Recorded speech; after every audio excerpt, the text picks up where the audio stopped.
Olá! Hoje a gente mergulha num tema fascinante e bem complexo da nossa história. Vamos direto às evidências, aos documentos, para entender como os quilombos realmente funcionavam por dentro. Olha, quando a gente pensa em quilombo, a primeira imagem que vem à mente é a de um refúgio, né? Um lugar de liberdade, o grande símbolo da resistência contra a escravidão. E com toda razão. Mas a questão que a gente vai investigar hoje é: será que essa história é completa?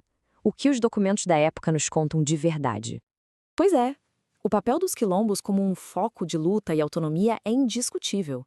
Mas para a gente entender a força, a capacidade que eles tiveram de sobreviver por décadas, a gente precisa ir um pouco além do símbolo. Precisamos investigar a engrenagem interna que sustentava tudo isso. Então, bora lá, o nosso caminho vai ser o seguinte: a gente parte do símbolo da liberdade, mergulha nos documentos da época, ouve os depoimentos de quem viveu lá, passa pela análise dos historiadores e termina montando o quebra-cabeça da estrutura de Palmares. Bom, nossa primeira parada é direto na fonte, nos papéis da época. Estamos falando de documentos escritos ali no calor do momento por oficiais do governo, militares, cronistas, gente que teve algum tipo de contato com os quilombos e registrou o que viu. E olha só que interessante. Aqui a gente tem três tipos de relatos muito importantes. De um lado, documentos militares, que focam na parte da guerra, da organização, da disciplina. Do outro, relatos que descrevem a capacidade de produção de Palmares, a economia que girava ali. Ou seja, a gente já começa a ter visões diferentes e complementares. E aqui tem um detalhe que, olha, chama muito a atenção. Um desses relatos, de um oficial chamado Pedro de Almeida, fala de um tipo de processo de integração. Quem chegava fugido não era imediatamente aceito como membro pleno. Tinha que passar por umas provas, por serviços obrigatórios. É uma informação bem forte, né? Então, juntando essas peças, a imagem que começa a surgir não é de um simples acampamento de fugitivos. É algo muito mais complexo. Quase como um pequeno país, um estado autônomo, com regras próprias, com hierarquia e, claro, com um sistema de trabalho bem regulado.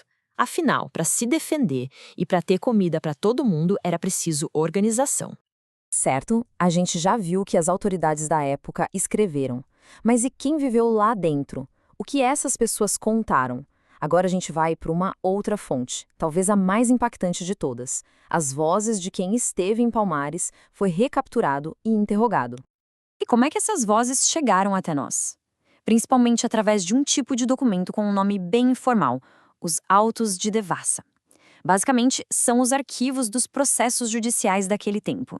E é no meio dessa papelada toda que a gente encontra os relatos dessas pessoas. Claro, sempre com o filtro do escrivão colonial, mas ainda assim são ecos daquelas vozes. E o que esses depoimentos revelam? Bom, os relatos são recorrentes e bem pesados. Falam de trabalho forçado na agricultura, da proibição de deixar Palmares depois de entrar, de punições muito severas para quem tentava desertar. Alguns chegam a usar termos como retidos ou mesmo cativos para descrever a própria situação lá dentro. Ok, temos os documentos oficiais de um lado, os depoimentos do outro, um monte de informação. Como é que a gente organiza esse quebra-cabeça? É aí que entra o trabalho fundamental dos especialistas, dos historiadores. Vamos ver o que eles concluíram depois de analisar tudo isso. E não são poucos, viu? Nomes de muito peso, como estes que estão aqui, passaram anos, décadas, debruçados sobre esses papéis antigos. O trabalho deles é justamente esse: cruzar todas as fontes, comparar as informações para tentar construir o retrato mais fiel possível da vida em Palmares.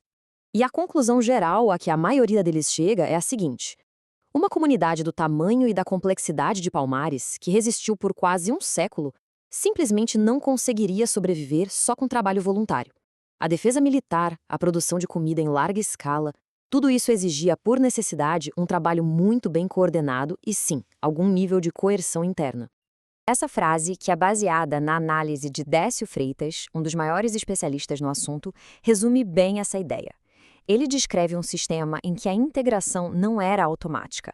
Os novatos passavam por um período de trabalho obrigatório e vigilância.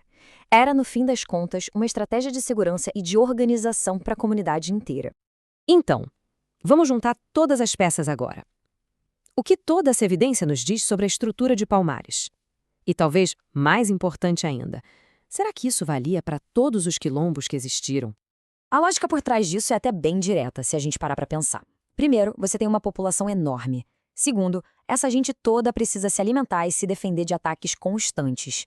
Para isso, você precisa de organização, líderes e leis. E a consequência disso tudo é que certas tarefas não podiam ser opcionais, viravam obrigações, essenciais para a sobrevivência de todos. E aqui a gente chega num ponto crucial. É um erro pensar no quilombo como se fosse uma coisa só. Existiam vários modelos. Essa estrutura mais rígida com um trabalho obrigatório parece ser uma característica dos megaquilombos militarizados, como Palmares. Já os quilombos menores de base familiar, muito provavelmente funcionavam de um jeito bem diferente, com trabalho comunitário e livre. Então, para a gente amarrar tudo, a análise dos documentos sobre Palmares aponta para um conjunto de práticas. Um período de teste para os novatos, restrições para sair, punição para quem desertava e trabalho obrigatório em áreas essenciais. E como vimos, há até mesmo relatos que mencionam a existência de cativos. E isso tudo nos deixa com uma pergunta final para refletir.